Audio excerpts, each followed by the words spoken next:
this is Catherine O'Connell and welcome to Lawyer on Air. If you are looking for inspirational stories about women in law, then this is the podcast for you. Join me and my lawyer ladies as we enjoy a glass of wine after a hard day at work and talk about the world of women in law. It's my passion to share stories of amazing legal ladies who are working as in-house legal counsel, who have law firm roles, who are leading on boards, and who are doing law differently. From time to time, I will also invite special guests on the show to share their insights on legal recruiting and tips for getting hired as a successful lawyer in Japan. I hope you will enjoy getting to know these amazing women who I am so proud to share a profession with. I'm glad you're here and I hope you enjoy the show. Hi everyone, welcome to this special episode of the Lawyer on Air podcast. Today we welcome Sam Inohara, who is a partner at Norton Rose Fulbright in Tokyo. Sam is a California qualified lawyer and has been living and working in Japan for over 20 years. His practice focuses on mergers and acquisitions and matters adjacent to M&A, and he represents public and private companies in technology and innovation, life sciences and healthcare, and energy. Sam was once again recognised as a next generation partner in the Legal 500 Asia Pacific's rankings announced in January 2023. Sam began his legal career as a staff attorney at the Legal Aid Society of San Mateo County in 1998, representing clients who were denied access to healthcare. He then moved to Japan and joined Nomura Securities in 2001 and followed that with a 14-year stint at Morrison & Foerster as associate, then of counsel, from 2005 through August 2019. He joined Norton Rose Fulbright in September of 2019 as the corporate partner in the Tokyo office. Sam and his firm are very active supporters of Women in Law Japan, and he is a member of the Board of Trustees at the British School in Tokyo. In his spare time, Sam likes to spend time with his kids while they still want to hang out with him, he tells me, and otherwise he tries to stay healthy with running, yoga and skiing. Sam is passionate about encouraging the road less travelled in the law, and this is the reason why I invited Sam to come on the show and talk about why taking on a challenge in a different path in law leads you to wonderful horizons. We'll also be talking about many other things very interesting indeed. Sam, welcome to the show. Thank you, Catherine. It's a privilege to be here, and thank you for having me. I'm going to open up with the usual question I ask all my guests, Sam, and that is, do you have a favourite wine bar, cafe or restaurant that you like to go to, and what would be your choice of beverage off the menu? Yes. So I would say my fallback place to go is Kawakamiyan, which is a soba restaurant, maybe izakaya in Omotesando. The original restaurant is from Karuizawa. And what do I like to get? I usually start off with a nice draft beer, but then I will switch to one of their varieties of sake, of which they have many. And so I take it from there and have a good time. The other good thing I recommend for people there is it's open very late for those in the legal industry. So even if you're trying to catch up on dinner and it might be 2 a.m, you could probably still get a seat. Oh, really? That is amazing. I did not know that places were still open till that late. Yeah. Hey, I like that you have a beer. I mean, in Japan, we have this toriaizu biru expression, right? Yeah. I'll get a beer. How do you translate that? Start off with a beer, perhaps? Oh, no, I did. It's funny. They come and say, what would you like to drink? You do what is it? The teeth suck? Yes. Yeah. Namabiru, please. Namabiru, right? Namabiru, right. please. Yeah, that's right. It's one of the things that you just do, isn't it? You order a beer first. And I've found that using toriaizu biru, when I use that, I'll just have a beer for the first off. Anyway, just first up, I'll have a beer. Japanese people are so impressed by that toriaizu biru expression. I have no idea why. Just every single time. I've been here 20 years like you, but that's the one that gets a lot of impression. So first up for everybody, there's one tip for how you order a beer in Japan. Indeed. Well, that's really great. I know I mentioned at the top of the hour there, or the top of the show, about your belief in the road less traveled in the law. And that struck me when we were talking in October. We had a dinner together at the Tokyo American Club, I remember very well. And you talked about this and that you loved talking about how people should really think about, and it's perfectly viable to be different in our career paths. And that's not a negative thing. It can be a really positive thing. So I wanted to have you talk about that a little bit more today. And perhaps, Sam, that ties into your actual pathway as well. So take it away with a little bit there, a little bit more on that way of thinking that you've got. And if it touches in your career path, please expand on that. Sure. So I would start by maybe describing how I ended up where I am today. And when I first started on my path to law, I never thought I'd be a lawyer, in all honesty. I started in undergraduate with an experimental law class in environmental law. And I realized quickly, this is my senior year at university, that my environmental law classes showed me how things should be, but they didn't really talk about how things really work. And this law class quickly showed me that I have a lot to learn. I don't know all the answers. And there are lots of viewpoints, lots of considerations that I guess I blew by, in the positive atmosphere of a university education. So that led me quickly to decide I should go to law school for the education. And I took a year off to go skiing, and I landed in Taos, New Mexico. And a lot of people think of New Mexico as, isn't that the desert? Well, That's what it's I a was high, going to say. I'm so ignorant.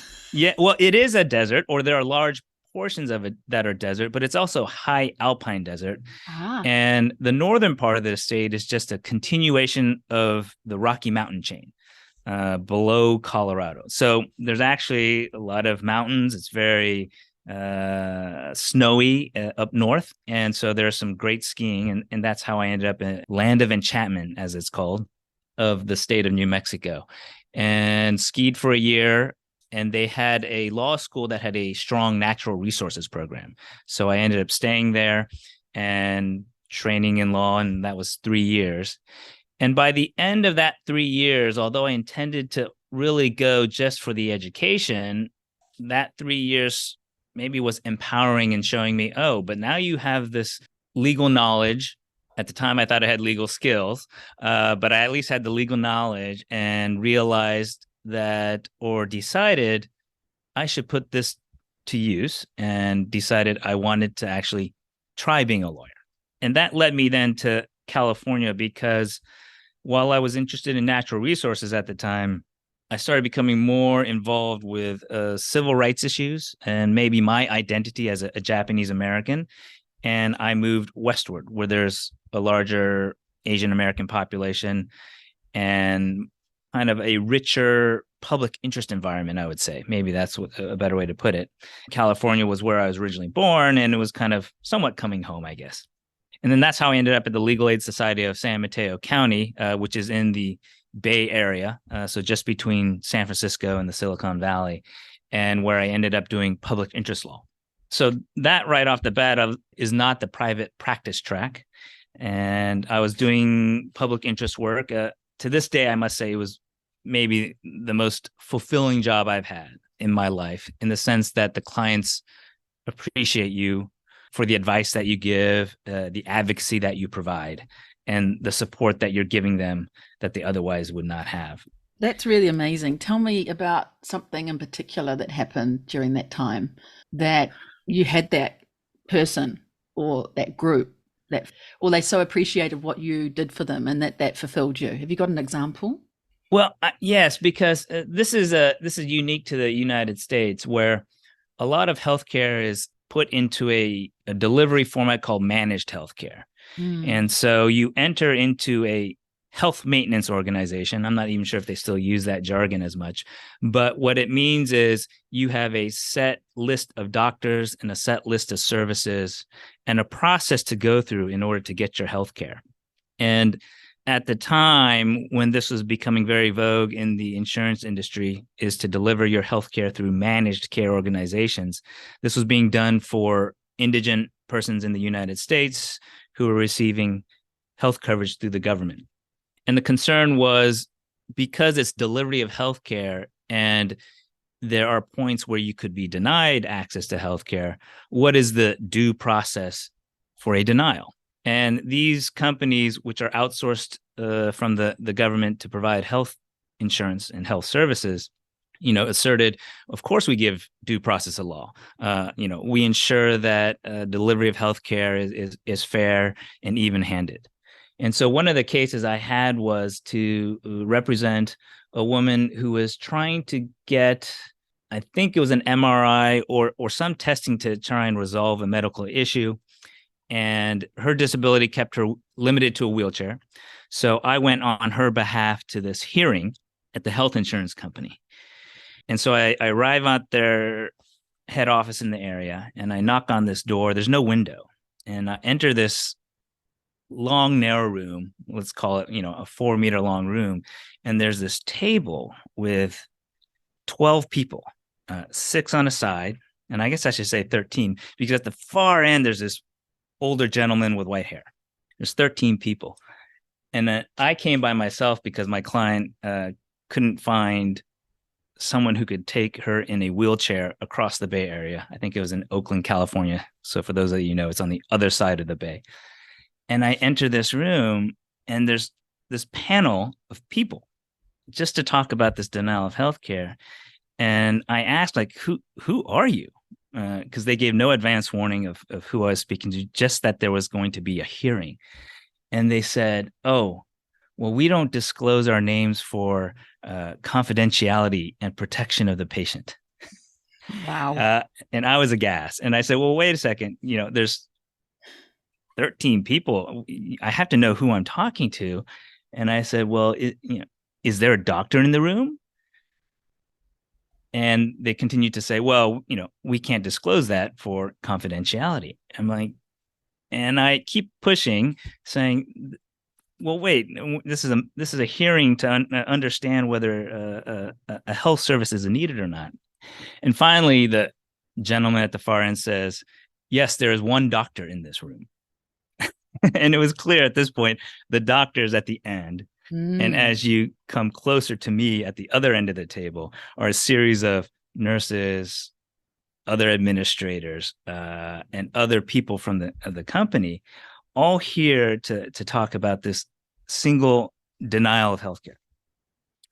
And that just struck me as the most profound instance of unfairness, because they expected normally that my client would come by themselves and advocate on their own behalf. And I can't imagine anyone under normal circumstances going through that process and feeling they're going to come out with a successful outcome. And because of that, I think we as an organization were able to get people better access to healthcare.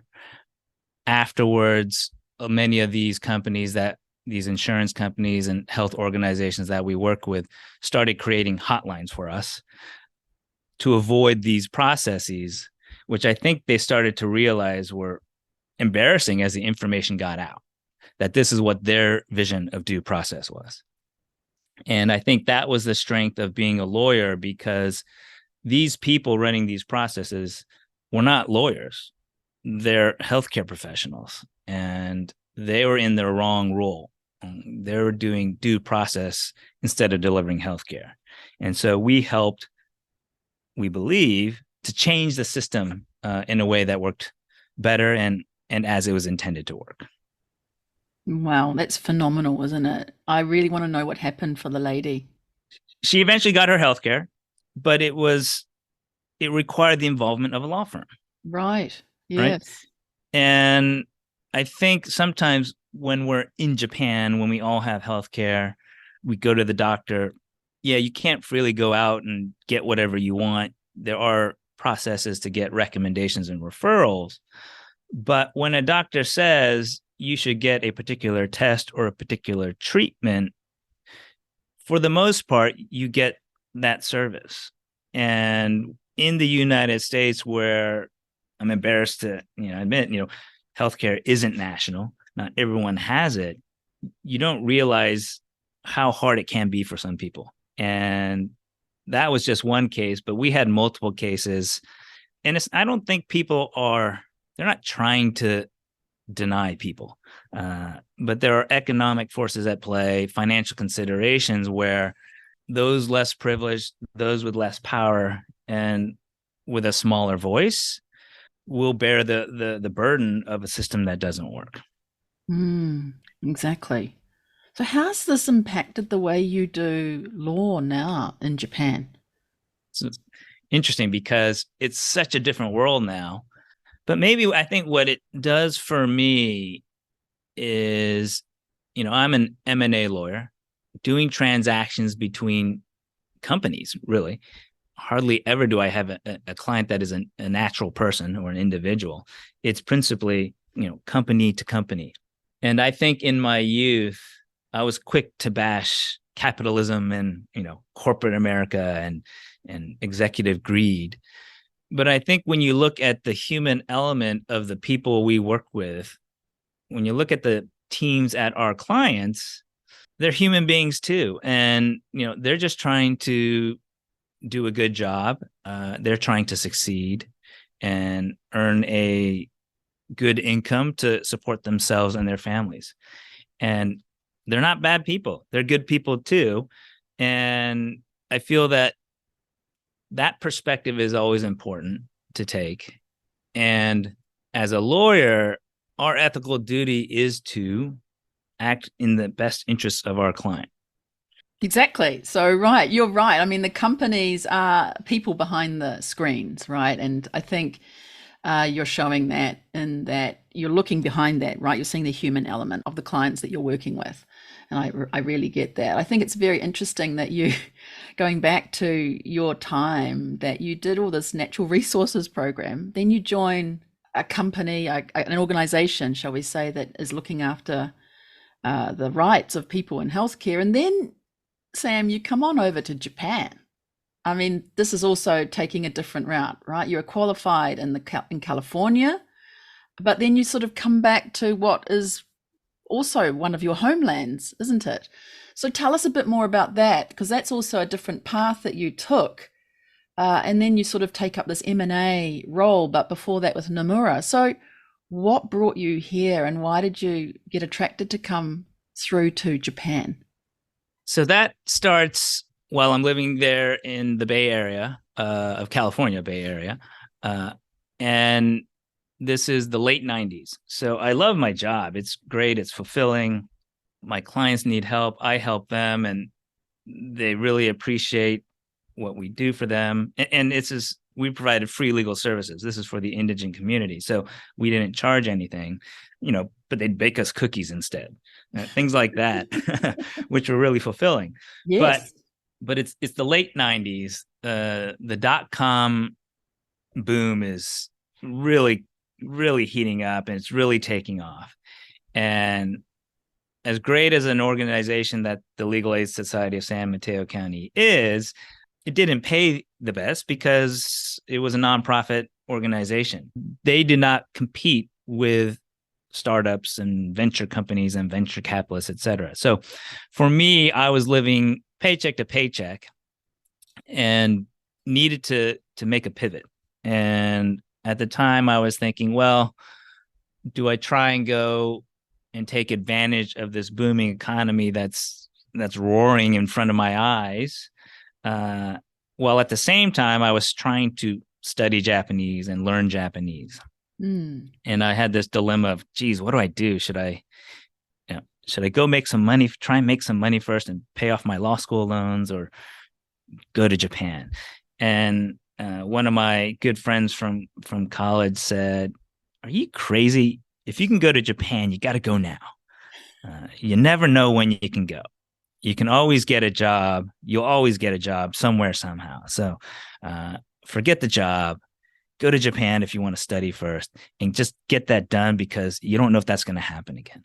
Was that a law school friend or a lawyer? Not at No? all. Just a friend from university, and it was great advice. So I decided to go to Japan first and focus on studying the language. That was my goal. And so I arrived in Japan in late 2000, and that advice was great in and of itself, but even better when about 6 months later the dot-com bubble burst. Mm. And had I played that card and had I even gotten a job, it's very likely I would have just have been laid off within 12 months anyways. And you would So have, would have stayed there and nothing would have advanced for you either, right? that's absolutely right. And Yeah. so She had coming a to crystal ball, I think. she did. And my original intention was I'll come to Japan for 2 to 3 years and I'll go repatriate to the United States. I think you and I have heard that story a lot. Good joke. Yeah. Yeah. And so, I arrive in Japan. I start studying full time, really focusing on trying to brush up my Japanese. And I had some in the home, but when I got here, I could not ask for directions at the train station. Or ask for So a beer, perhaps. Or you would have been I maybe a bit too young. Or maybe you were okay then. no, You I were was over the okay, age. but You're the over age. I could say biru Okay, good, or good. biru kudasai, Right, right? right. That was about the extent of it. But well, it's funny. I Right. remember when I first got here, so I could say very basic Japanese expressions, but I couldn't read any kanji. I had learned maybe 100 or so, but we know the first 10 are just the numbers for 1 to 10. And so I really didn't have much ability to read. And I remember going to train stations and I would go to older senior citizens and usually women thinking they'd be helpful and friendly and trying to ask them, how do I get here? I can't read this. And I could say that pretty well. And it usually would scare them and they'd run away. and and if I asked a younger person, they'd be like, oh, okay, here's how you do, here's how you get to X and do A, B, and C, and I'll take you to the platform, you Right. know.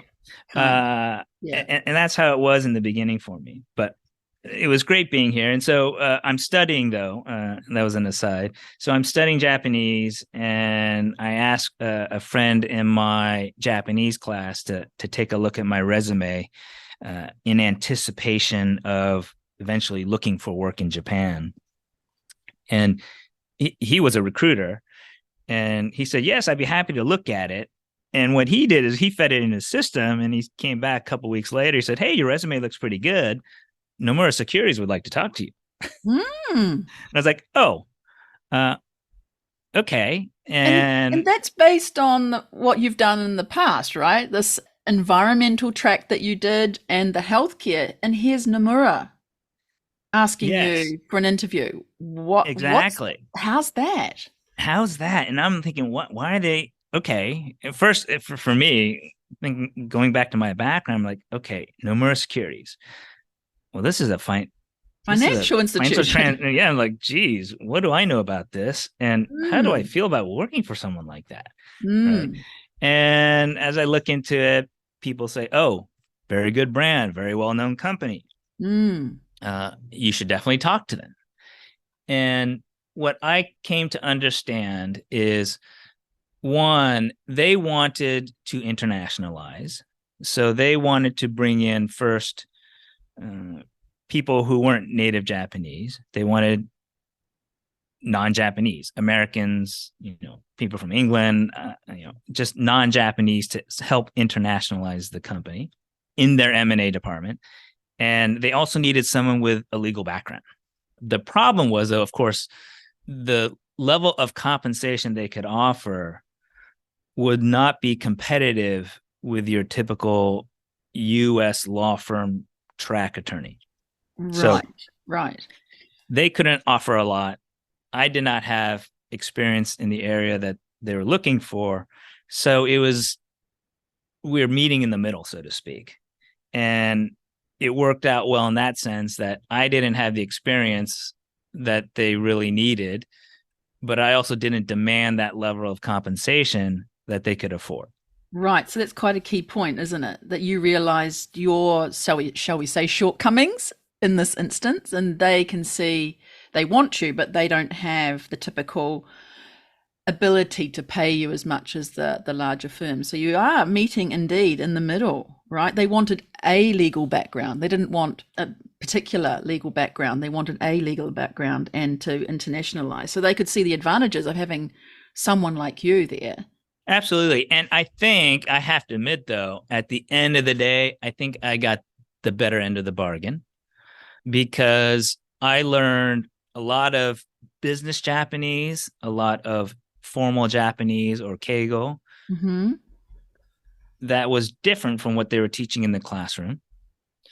It was what was really being used. I also learned a lot about M&A in Mm. terms of being on the financial advisory side on behalf of Nomura Securities, because being in legal in the M&A department meant working with the Nomura's NDAs or Nomura's engagement agreements. And then once that relationship is settled with a client, then helping the client on the execution of a M&A deal. Mm. So it was part back office legal with a combination of frontline execution and getting exposure to two perspectives. So for me, it was very valuable and So great. Yeah. introduced me to commercial transactions or between corporate entities, of which I had zero experience before that. So you are learning on the job. Is someone taking you under their wing, or are you just you're doing the work, you're learning as much as you can? How are you moving from where you were in the Bay Area to this mindset of working in M&A? How are you doing that bit? That, what I admit, was a challenge because they hadn't done it before. And they were also learning too. This is at a time when historically in corporate Japan, you were the shinjin, the new recruit. You do your recruit suit, you put your recruit suit on, you go through the interview process, you show up on whatever the first business day of April, and then you go off to do your 2 or 3 month orientation at some offsite facility. And then you come back into the company and you go get allocated around and you do your rotations, et cetera. That was a traditional, typical path. At that time, Nomura was starting to really introduce a lateral hiring program. And I was part of that, where they were starting to accept outside talent to fill in their holes. And in the beginning, it was interesting because the titles that you were given, there were 2 tracks. And based on your title, you could tell if someone had started as a rookie at Nomura Securities or if they had been hired laterally at some point. Interesting. And so there might be like the title of, say, executive manager versus executive supervisor. Right. How do you tell which is more senior or not? You couldn't, but internally it just meant one was an original hire, one was a lateral hire. Got it. And so at that time, they're starting to bring in all this different experience, different types of people. And they were also learning how to evolve and do things differently. So when I arrived, there were no attorneys, either Bengoshi, Gaiben, or foreign qualified or anything like that. There were people who had studied law, got their Bachelor of Law, I guess, in university. Mm. And so it was more that mold of understanding their legal process, customs, and styles. And at the same time, while supporting that legal function, though, helping them on cross-border transactions, because at the time, I may have been the sole native English speaker in that entire department. I was going to ask you that. So you were the only one. So people were coming to you. You were the hot guy in the office who was Mr. International, Yeah, right? so That was so helpful. I became pretty much more than a lawyer. I was a Yeah. language proofer. Language proofer, Language, cultural bridge over person, yeah. So right? You're bridging cultures, you're bridging the language, you're interpreting. Yeah. absolutely. So I did a lot. I checked a lot of their documents. I tried to make Mm. sure they were correct and express what they're trying to say. And I remember I even held these informal English conversation lunches to help people who wanted to improve their conversational skills. And so I was helping them internationalize as much as you can, being in Japan in an office of, I don't know, 100 personnel doing M&A deals. At the same time, I'm picking up lots of Japanese because the environment is completely Japanese. The software is in Japanese. And what was interesting is, like, when I moved to Morrison and Foerster or MoFo after Nomura, MoFo's Microsoft environment is in English. I actually had trouble figuring out what the pull down menus meant because I had learned them all in Japanese. Right. And I figured it out in the beginning more by saying, I know it's under this menu around this part of the pull down. Right. That's exactly and how I you do it. I had to reverse learn English, I guess, to use the software suite. But I only mentioned that because it was that immersion experience really helped me get my foothold in Japan, really helped me understand the language and the culture, and I guess, in fact, learn about myself and my family. So it was a great experience, all in all, at the end of the day. Exactly. And what I'm reading here too is that, sometimes lawyers can be fixated on a job description or I'm only doing legal advice.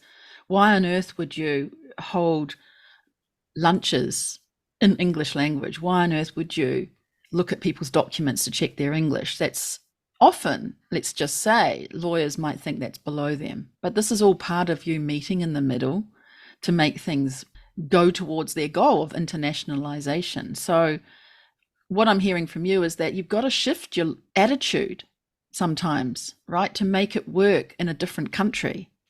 Absolutely, that is right.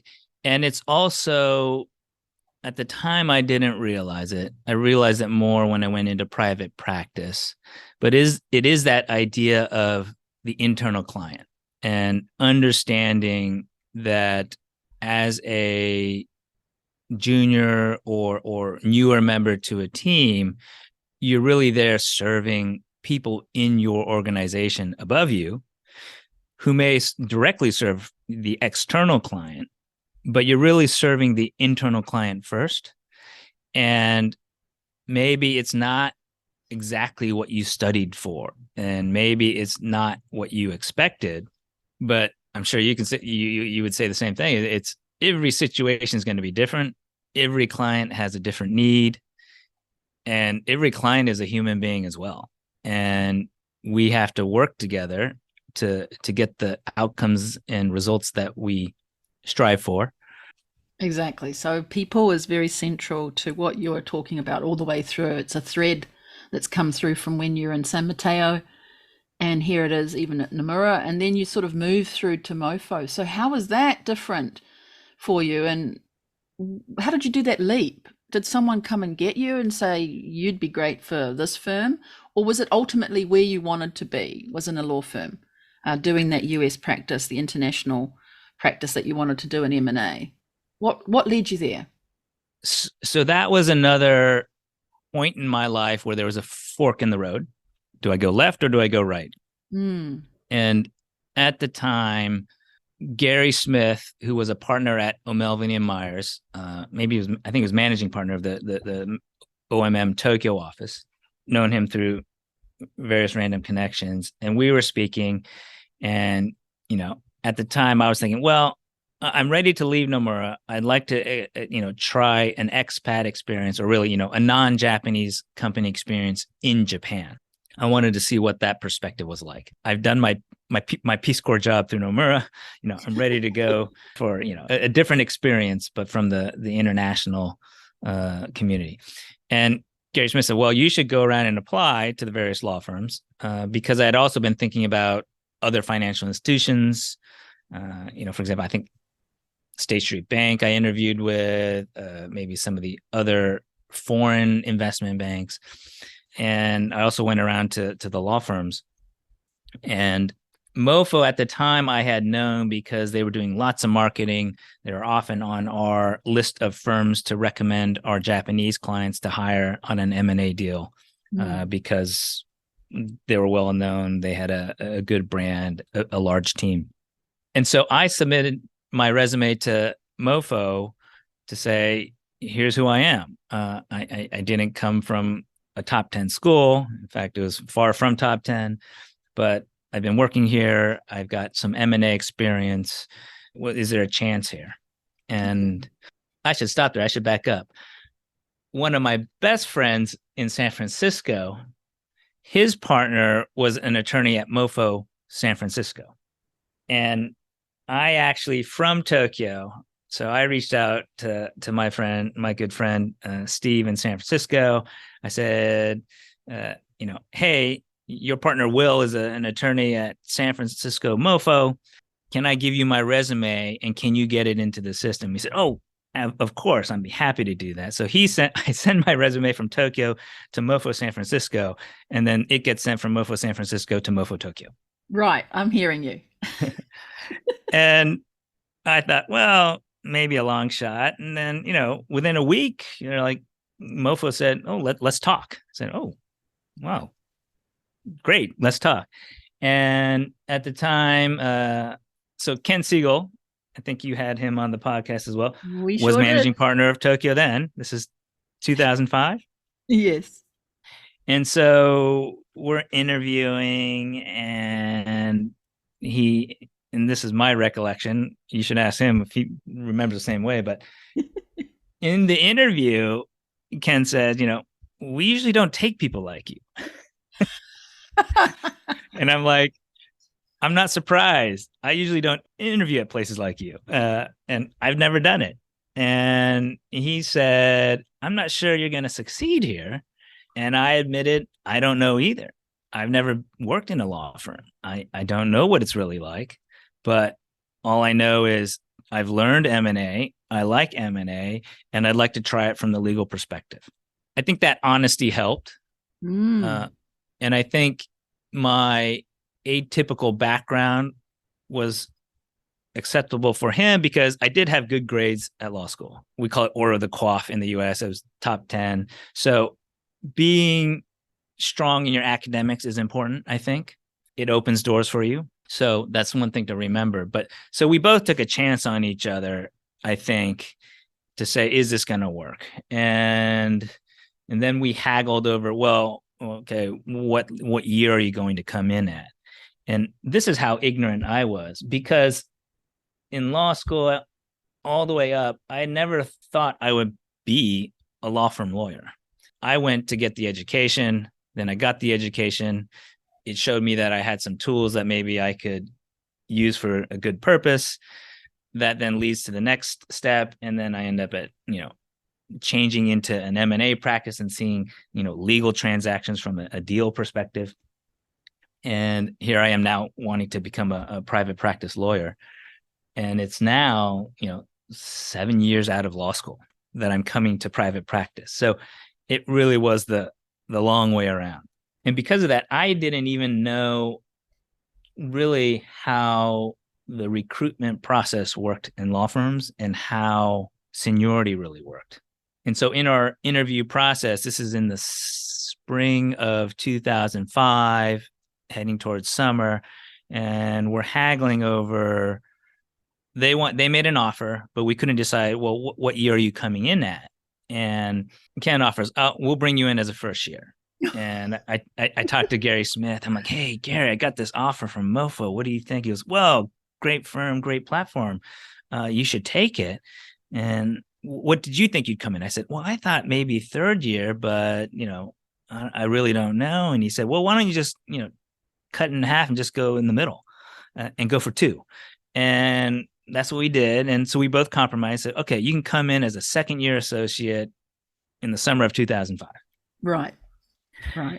What I didn't realize is, well, I should say, I started on probation, 3 months probation. As you do. And then within a month, he said, okay, probation's off. You're fine. So happy to get that.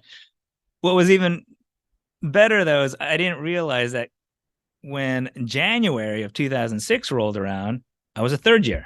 Right. Okay. So for me, in my view, I thought, well, if you start in June of 2005, you step up when a full 12-month period has elapsed. But instead, 6 months later, I had already been bumped up. So Interesting. Is that still the case now, that sort of approach? in principle, the It U.S. is structure is it's like tiered. that. Yeah. So Yeah. you come in at a class. Now, the question is, what class do you come in at? Right. So I was very unusual because I've been out so long. Yeah. I've been out of law school, but not private practice. Yeah. And Not the main track. You're on the less traveled road, Sam. exactly. Exactly. Yeah. So it is, where do we fit you? And I've had that experience myself too, as going from in-house into private practice. Where do we fit you? You've got the seniority, but you haven't done the usual yards. So where do we place you? So you're hitting a common thing that happened, but I'm also seeing a compromise here, and it's worked to your advantage as well. Being promoted then to third year in January of 2006. Interesting. In hindsight, I would even say I should have accepted that first year position as offered. It would not have been bad because in private practice, you are learning a new position and a way of doing things. And so for people coming to market here, I do suggest that don't focus so much on your seniority because how you perform will lead to where you want to be. It also is good because I think if you come in at a little bit lower level than what you expected, it does help you get to a position where you overperform. You don't want to come in too high and underperform. That is great advice. Yeah. And I feel that when I speak to some people coming to market, they think, well, I did, 5 years a disputes practice, and I'm doing a switch to commercial transactions. And even though the field's different, I do have that experience of being a lawyer. And they think they should come in at that same level. I think there's that trade-off you should be willing to give. One, because you want to set yourself up for success. And two, until you take that new job, you really don't know what it's going to be like. You really don't know if it's going to meet your expectations. And you also don't know what you don't know, especially if you're coming from overseas to the Japan market.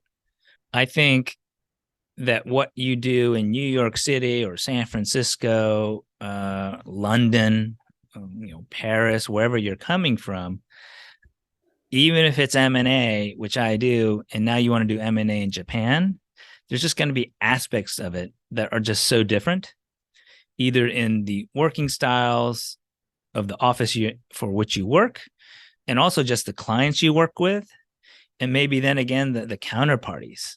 And then let's not forget all the financial advisors and the accounting firms that swirl around us in our transactions. Everything's going to be different. So unless you're really seasoned and kind of have your own portable practice, I think it's good to be conservative and, go ahead and take a little bit of a cut or a little bit, I don't want to call it demotion, start at a lower place to get your bearings. And then you'll see whether that works out or not. And at least in the US firms, as long as you're performing, you promote every year anyways. So you catch up fairly quick. And rather than focusing too much on what is my seniority, I'd focus on whether are you going to contribute and are you going to serve your clients, internal and external, in a way that's satisfactory to everyone. Such good advice. Perfect. I mean, that's you've just hit it in a nutshell. I think it's fantastic. Any other advice that you would have then, Sam, for someone who wants to come and work in Japan now, the key steps? And that may come from, for example, your 14 years at MoFo. You stayed there for that long time and then jumped over now to be the corporate partner at Norton Rose. What are you taking from those years then that would be really great advice for someone who wants to come and work in Japan? Maybe they're starting out like you did, coming from California through, or maybe they're a lateral hire or somebody who's midway through their career. The first one I would say is do your due diligence as you would any transaction or how you would work. research the market, research and understand who are the law firms here, what kind of matters are there, and research who you know. Are there people in your network that can make introductions? And I don't mean just to get interviews. Meet people to hear about the market. Meet people to understand who do you think are the big players? What do you think are the growth practice areas? What can you tell me about the market to make me understand it better and to start meeting people here and to identify where I might want to get a foothold? That's one. For some people, that's hard to do. Maybe they did a JET program and they have lots of friends in the market. They know they want to be in Japan, but maybe they really have no legal connections, or the firms or companies they work with outside Japan just don't have that connection. Then I think the next step is finding a good recruiter. That's important because that recruiter does act as a validator for the law firms here in Japan. I think I used to think that, as a lawyer, why can't you write a cover letter and send your resume and do that direct marketing approach? And why are you going to cause these firms to incur an expense? I've come around on this to the point that the recruiters serve a valuable role in doing the initial screening, because I think we've seen enough or met enough candidates that worked out or looked good on paper, but actually did not work out in reality or did not work out in practice as intended. And so the recruiter is a intermediary that really helps get you over that first hurdle. That said, then the next challenge is finding that right recruiter for you. And it's a personal decision you should make. You want someone you trust, because you do have to be careful. There are some recruiters out there that, for them, getting as many placements as possible, whatever it takes, is their business model. Whereas there are others are focused on making a placement that lasts, because what that recruiter is looking for is repeat business either with that candidate or with that firm. And so they have very high standards about how they work. But I do think that is an important element in getting into market. So your top two tips there: doing your due diligence like you would for any transaction. Do it for yourself because you're taking on a role here. Do it for yourself. And also, yeah, absolutely, I agree with you. The relationship with recruiters here is so important, and finding that right one that you can trust, who's focused on a long-term relationship with you. And I think people who can go back and listen to Mindy Allen, who's on the podcast, lawyer turned recruiter, she will tell you certain things like that too. And Elkis as well, he also mentioned that it's really important as well to find the right recruiter. So we've got a couple of recruiters who've been on the podcast who can talk about those things. Absolutely. Love that. The Tokyo market and the future of law here. There might be people listening to you. You're a current corporate partner here. You're right in the thick of it. What do you think is coming down the line for M&A, for example, and other activities in Tokyo? First of all, I think one thing to keep in mind is the market is growing here. And when I mean the market, the legal market is growing. So yeah, it can be hard to get into Japan sometimes, because when we talk about first, the typical path to market in the big law firms here is, in the US firms, you go through the summer associate program, and you summer here, or intern, so to speak. And then when you graduate, you come to work for the Tokyo office. Related to that is maybe you start US stateside and then ask for a transfer within that global platform to the Tokyo office.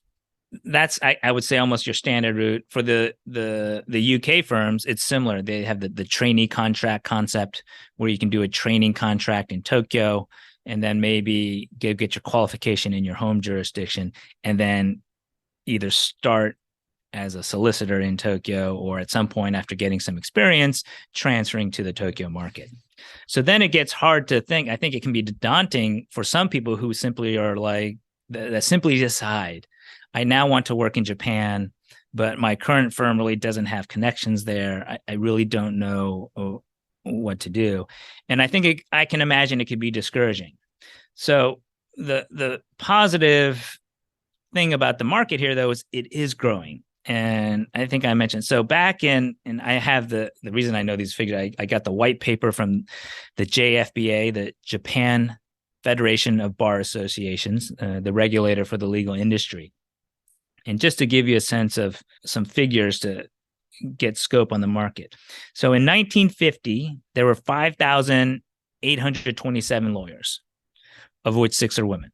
Jump to 2022, that number is 44,101 lawyers, of which 8,630 are women. And that's about 20%, just under 20%. So the market is growing relatively fast, and it's really picked up in the last 15 years. The projections are from the JFBA is that the market will continue to grow. And that is the intention, is to grow a larger market, a market of lawyers. So that's a good thing for those looking to come here.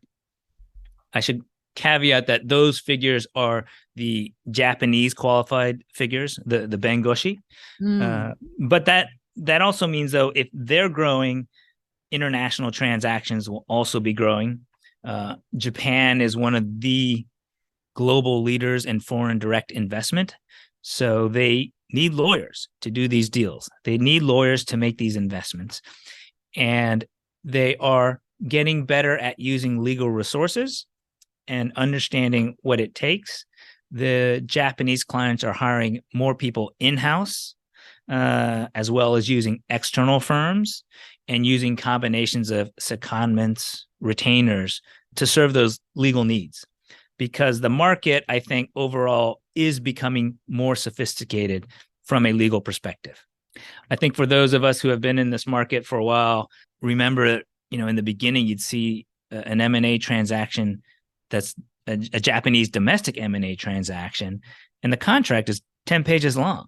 If you get one of our UK or New York style documents, the definitions alone are 10 pages long. Right. So you're seeing this convergence, I feel, in the market of the market accepting more sophistication, complexity in the transactions, and a higher standard of clarity in the document and delineation of rights and obligations in a transaction. I think culturally, Japanese business often relied on the idea of we can resolve issues through discussion and collaboration.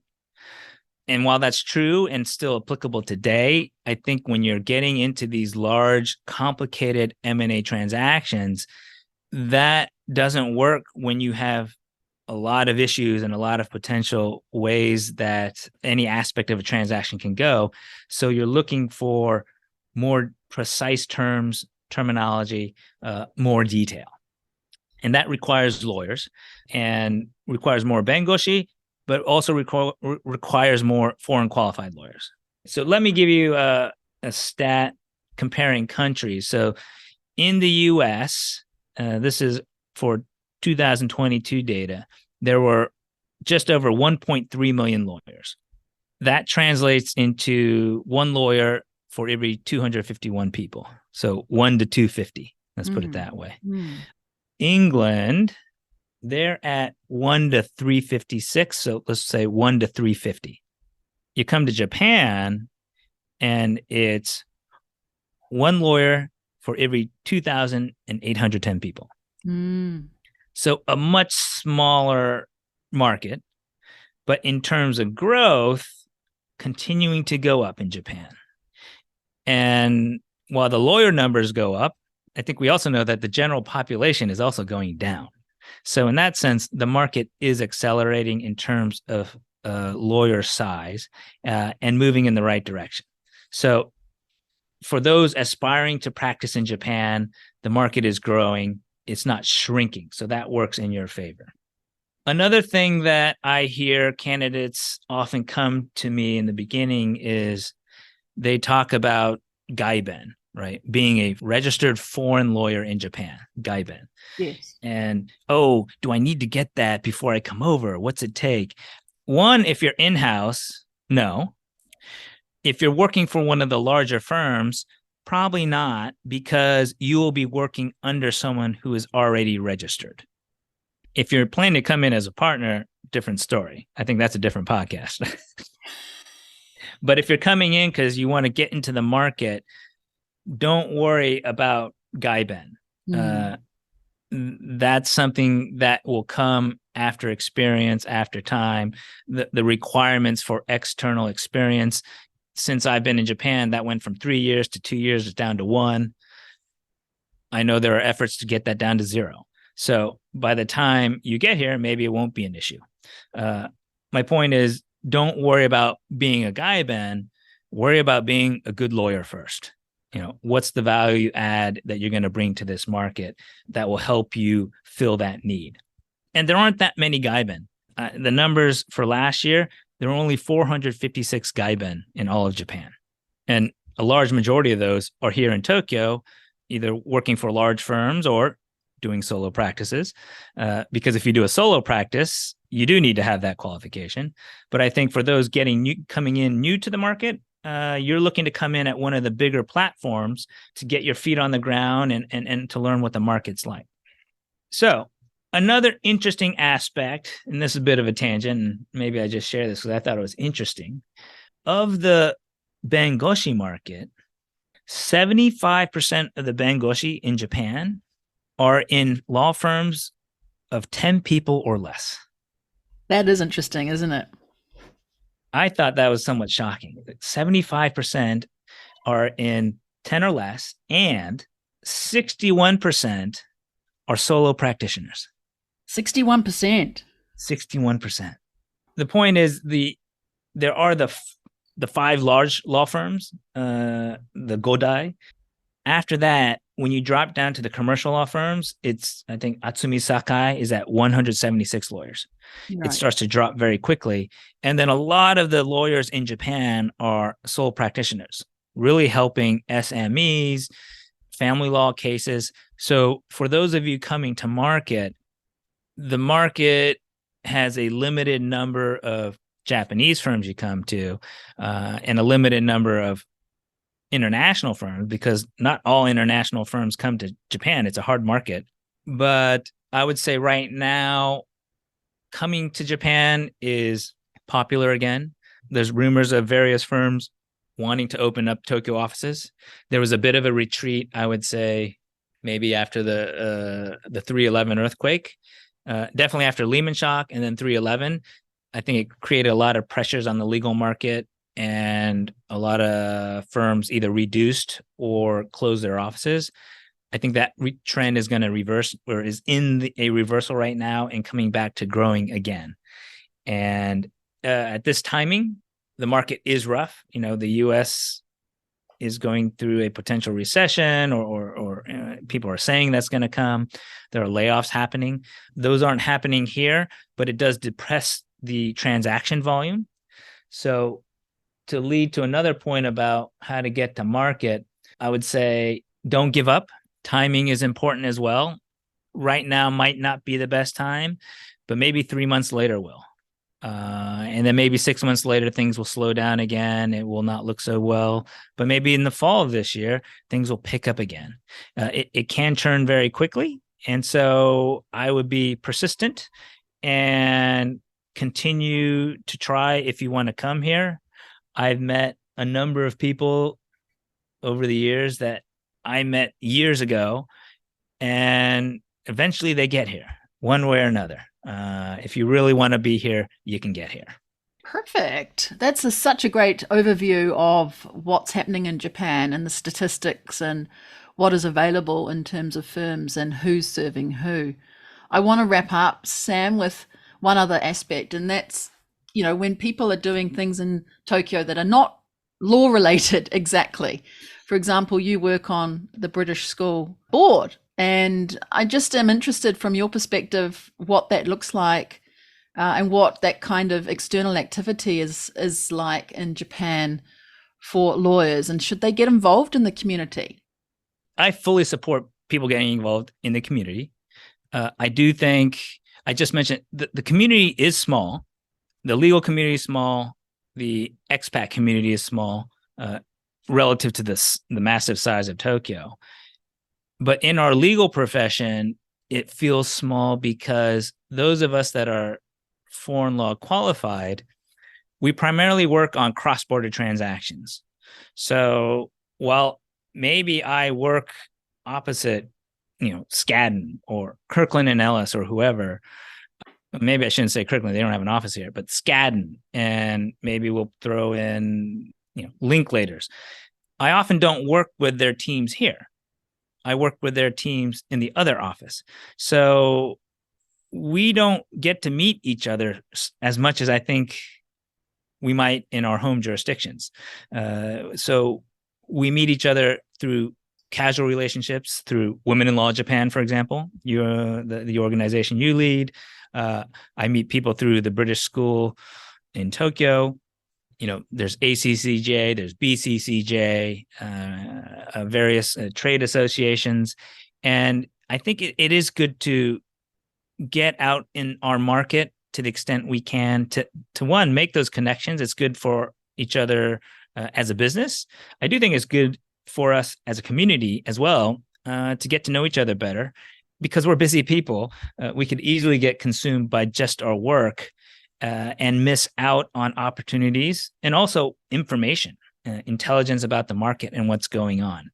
And I also think it's really good to get involved with organizations like Women in Law Japan or the Japanese Association for Refugees, or, I think there's like Social Innovation Japan, various organizations, because the public interest sector, the NGO sector in Japan is different from what I'm used to in the US, where you can make a living income, might not be the highest income, but you can make a living income from that and try and support society and help resolve issues of the day.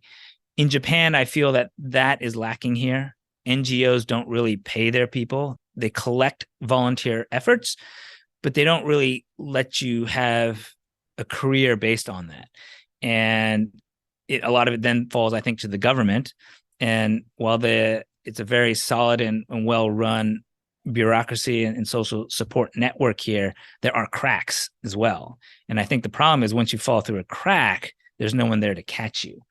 And hopefully us as expats in this market can help maybe grow a more public interest oriented or maybe community support atmosphere and attitude such that public interest sector becomes a bit more vibrant. And I do see signs of that here and there, and NGOs trying to figure out how to do that better. But I think that's where we can help really the community, either Japan at large and also just the smaller communities in which we live and work. I love that. Thank you so much. Is there anything also there, Sam, that we didn't cover today that you wanted to mention, or anything we did talk about that you'd like to reemphasize just as we wrap up? Maybe the last one is simply, if you want to come and work here, please do what you can. I think it's a country that is trying to internationalize, and it could use people that want to work here and build bridges and build networks with the global community. I would also encourage women attorneys to work here, although I think the hurdles are even higher here. So, it's a bigger risk, and I should say I have two daughters. So in my self-interest, I want to see a more equal society here. And I think it's a long play. It's going to take decades. It's not something that turns overnight. Japan changes slowly, but it starts with bringing in that external culture, attitude, and know-how to help bring this country to its next phase of development. Perfect. Thank you so much. Well, Sam, we have come to the end of this special episode with you today. Thank you so much for giving your time today. Thank you very much, Catherine. It was a pleasure to be here, and happy to throw in my 2 cents. More than 2 cents. I think it's been very valuable. You've shared so many truly inspirational insights into the legal market here as it relates specifically to law firm hiring and getting a foot in the ground here. I think it was really interesting that you pointed out about taking chances, about listening to the advice of others, that lady friend that you had way back there who gave you some insights. They see things in you that you don't see yourself. And I really loved that. I loved your truly less traveled path, your environment to health to Nomura, doing finance to M&A to where you are now. It's just been amazing. And I think that one word you said during your Nomura stuff was that you found things a challenge at that point. It was a challenge, but it doesn't mean that it's impossible. And I think you've shown that through what you've been talking about today. I've really enjoyed our conversation. Thank you so much for your time. Can people get in touch with you if they'd like to do that, Sam? And how can they do that? Is that LinkedIn or via the email on your website? What's the best way? You could do both. I'm on LinkedIn, and that's one way. And of course, you can find me on the Norton Rose Fulbright webpage. If you can navigate to where my profile is, you should find an email there, or at least an email function to get in touch. And please feel free to do so. Great. Well, we'll put that in the show notes anyway, so anyone who's interested can get in touch with you. And to my listeners who are here listening, please do like this episode and subscribe to Lawyer on Air and share it with somebody you think would get a lot out of the conversation you've heard today. We're also on YouTube as well, so check us out there. You won't see Sam's face, but you will certainly hear his voice. So do go ahead, share this episode with someone else who you think will enjoy listening to it and be inspired to live a wonderful lawyer extraordinaire life. Thanks, everyone. Cheers, kampai, and bye for now. Thank you so much for listening today to this episode of Lawyer on Air. I really hope that you were inspired by the story you heard and that you discovered something new about women in the law. Please subscribe to the show so that you don't miss future episodes. And if you can think of even just one person to share this episode with, that would make my day. I invite you to connect with me to talk more. Jump on over to LinkedIn or Instagram where you can find me, or send me a message via my website contact page. That's all from me today. I look forward to seeing you right here on the next episode of Lawyer on Air. Cheers, kampai, and bye for now.